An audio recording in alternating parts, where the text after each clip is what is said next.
তোমরাই পেরেছিলে খোদার জমিনে দিতে মানুষের নিরাপত্তা। তোমরাই ফিরিয়ে এনেছিলে ধরাতে শ্রেষ্ঠতম মানবতা।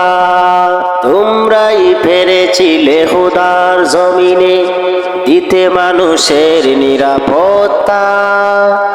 তোমরাই ফিরিয়ে এনেছিলে ধরাতে শ্রেষ্ঠতম মানবতা।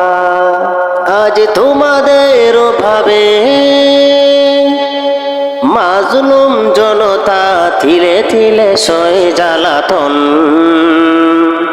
আজ তোমাদের বড় প্রয়োজন, আজ তোমাদের বড় প্রয়োজন। সোনালি দিনের সেই উমর খালিদ আজ তোমাদের বড়